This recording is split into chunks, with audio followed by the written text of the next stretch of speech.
हरिओम श्रीराम अंबज्ञ.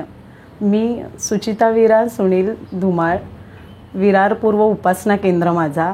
आणि आम्ही पहिलं सांताक्रूजला राहत होतो आणि आत्ता विरारला येऊन जवळजवळ 10 वर्ष झाली माका.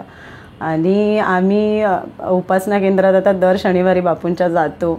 मी जवळजवळ 2000 सालीपासून म्हणजे 9वीत असल्यापासूनचा, मी कधी लहान शाळेत असल्यापासूनचा बापूंकडे आम्ही जाऊक लागलो. आणि त्याच्यानंतर तेव्हा काय आमका एवढा लहान असल्यामुळे बापूंकडे जाऊन थंय फक्त बसूचा, आई वांगडा जाऊचा सोबत तिकडे प्रवचनाक बापूंच्या. एवढा काय आमका काय तेवढा असं वाटतं नसा की काय करतो आम्ही, कुठे जातो आहे, काय करतो. पण जसं जसं मोठी होत गेलो, शाळा शिकत होतो, तर त्यावेळेस मी जवळजवळ 8वीत शिकत होते. आणि मग त्याच्यानंतर शाळा झाली, शिक्षण झालं, माझं लग्न झालं. 2006 साली माझं लग्न झालं. आणि माझे मिस्टर तिकडे ताज हॉटेलमध्ये कामाक होते कलकत्त्याच्या. मग तिकडे माका जावचा लागला लग्न झाल्यानंतर.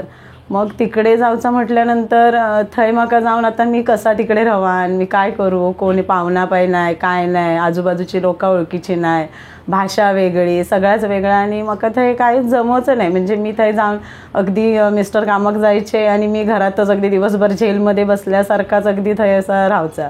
मग अगदी परत जाऊचा. बापूंका अगदी रोज सांगूचा की बापू माका तिकडे कधी घेऊन येतात, घेऊन जाणार आहात मुंबईत, इकडे माका नाही जमता, असं रोज सांगून असं म्हणजे शेवटी बापूकच काळजी आपल्या लेकरांची असता.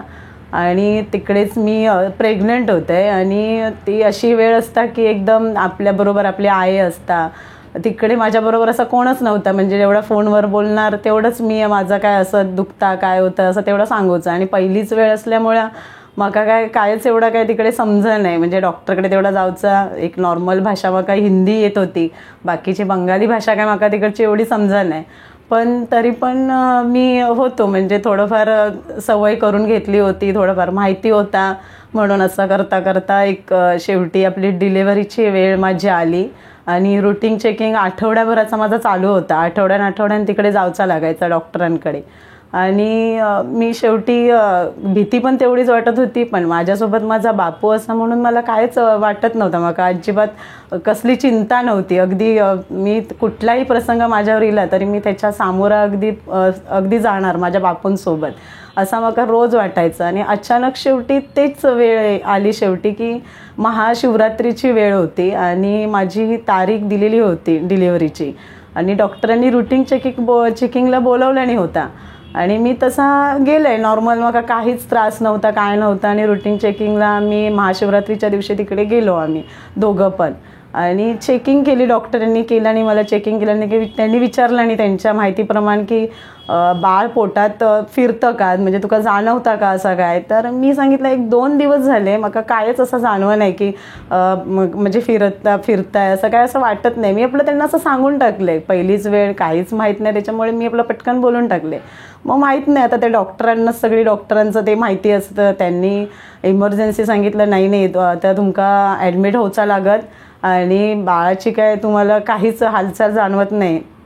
मग त्याच्यामुळे तुम्हाला आता ॲडमिट होऊन इमर्जन्सी आम्ही ते सगळं तुमचं पुन्हा सोनोग्राफी वगैरे करून सगळं ते आम्हाला तुमचं बघूचा लागत आता काय कसा काय करूचा आता सगळा.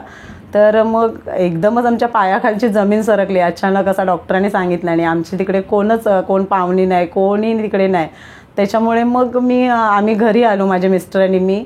बापूंच्या समोर मी उभा राहिले आणि बापूंका सांगितलं, बापू माझ्यासोबत इकडे कोणीही नाही आणि अचानक डॉक्टरांनी असं सांगितलं नाही, त्याच्यामुळे मग आता तूच सगळं आमचं आता सगळं काही निवारण करणार आहेस. बाकी आता आमका काहीच आता आठवण नाही, कोणीच आमचं आता इथे नाही आहे सोबत, तूच तेवढी आता तुझीच तेवढी साथ आहे आमका. आणि तसं म्हणून आम्ही लगेचच जसं डॉक्टरांनी सांगितल्याप्रमाणे मी थोडंसं खाऊन घेतलं आहे. आणि तसंच बापूंचं माझं जे काय उपासनेचं पुस्तक वगैरे मी ते सगळ्या उदी वगैरे मी सोबत घेतलं आहे. आणि आम्ही निघालो हॉस्पिटलमध्ये ॲडमिट होऊ का. आणि ॲडमिट डॉक्टरांनी इमर्जन्सीमध्ये करून घेतले. आणि डॉक्टरांनी सांगितलं की उद्या सकाळी 8 वाजता इमर्जन्सी ह्यांचं ऑपरेशन सिझरिंग करावं लागणार असं सांगितल्याबरोबर रात्री म्हाका तर एकदम असं रडूकच येयलं. म्हणजे आता काय करणार, आता कोणीच नाही अशा वेळेक आपल्याबरोबर आपल्यासोबत आपली आई वांगडा वगैरे कोण असे सगळे असतात आपल्या वांगड्यात, पण थंय कोणच नव्हता. मिस्टर होते, म्हाका लेडीज वॉर्डमध्ये ॲडमिट केल्यानी आणि ते निघून गेले घरी आणि ते सकाळी येणार होते डॉक्टरांनी सांगितल्याप्रमाणे. आणि मी मात्र थंय गेलं, ॲडमिट करून घेतलं आणि माझ्यासाठी तर सगळ्या भाषा नवीन, तिथे सगळे काम करणाऱ्या आया वगैरे त्या सगळ्या बंगाली भाषेत बोलत आणि म्हाका काहीच समजत नाही तिकडे. पण बापूचं नाव माझ्या अगदी सतत सोबत माझ्या मनात, बापू आई तुम्ही माझ्यासोबत असा म्हाका कशाचीच चिंता नाही. आणि असंच रात्रीची वेळ 12 वाजून गेले आणि मी असंच बेडवर झोपले होते आणि अचानक असं थंड वाऱ्याचं असं झुळूक आलो डोक्यावरून, माझ्या कोणतरी हात फिरवता असं मला भास झाला. म्हणून मी पटकन असं जागा झाले आणि माझा बापूच, म्हणजे प्रत्यक्षात मला बापू समोर, बापू आई म्हणूक लागली की तू घाबरू नको, आम्ही आहोत ना तुझ्यासोबत, काही झालं तरी तू चिंता करू नको, सगळं काही नीट होणार आहे, त्याच्यामुळे तू घाबरू नको. आणि डॉक्टरांनी सांगितलं नाही होता की बाळाची हालचाल काय जाणवली नाही व बाळात काय प्रॉब्लेम असतात तर त्या कलकत्त्याच्या तिकडे मोठ्या हॉस्पिटल, सिटी हॉस्पिटलमध्ये ते का तिकडे हलवूचा लागणार, मग तुम्ही इकडे, तुमचा बाळ तिकडे असणार. मग आता बघू, आता आपल्याला उद्या सगळं काय तर ऑपरेशन केलं झाल्यावर ते समजेल सगळं कसं काय ते. तर मग झालं आणि बापू मका असे रात्रीच प्रत्यक्षात अगदी येऊन मकाने त्यांनी सांगितलं नाही की तू काय घाबरू नको, मी तुझ्यासोबत असं आहे, तुझी आई सगळ्या मी तुझ्यासोबत आहे, त्याच्यामुळे तू घाबरू नको, सगळं नीट होणार. आणि मग मका पण थंय अगदी एवढी भीती वाटत होती, पण त्याप्रमाणे तसं मग ती भीतीच माझी काही ती गेली. सकाळचे 8 वाजले, डॉक्टर आले, डॉक्टरांनी मका ऑपरेशन थिएटरमध्ये आतमध्ये घेतल्यानी आणि भीती अशी मग राहिलीच नाही माझ्या मनात जी होती ती. आणि मग आतमध्ये ऑपरेशन थिएटरमध्ये घेतल्यानंतर मी ऑपरेशनात सुरुवात झाली. थोडीफार भीती म्हणजे डॉक्टरांनी सांगितलं नाही होती त्याप्रमाणे होती, पण माझा बापू माझं सगळं नीट करणारा अशीच माझ्या मनात ही होती. म्हणजे ते विचारच सतत चालू होते. बापू रात्री येऊन सांगून गेले होते, त्याप्रमाणे ऑपरेशन झाला, डॉक्टरांनी त्यांचं ऑपरेशन केलं आणि पण माझं बाळ जन्माला आलं. मला मुलगी झाली पहिली, पण ती व्यवस्थित अशी जन्माला आली आणि व्यवस्थित माझं ऑपरेशन झाला. त्याच्यानंतर बाळाक खयच हलवूचा लागला नाही, खयचेच हॉस्पिटलमध्ये नेऊचा लागला नाही आणि माझी मुलगी आज 9वीत आहे आणि एकदम सुखरूप त्या बापू कृपेने ते बापूचंच बाळ हा असं आता. आणि त्याच्यामुळे मला कशाचीच चिंता नाही तेव्हा आणि सगळं व्यवस्थित. एवढी भीती मनात होती, पण एका रात्रीत माझ्या बापून मला येऊन सगळा मला असं धीर दिला आणि सगळा व्यवस्थित झाला. अंबज्ञ श्रीराम.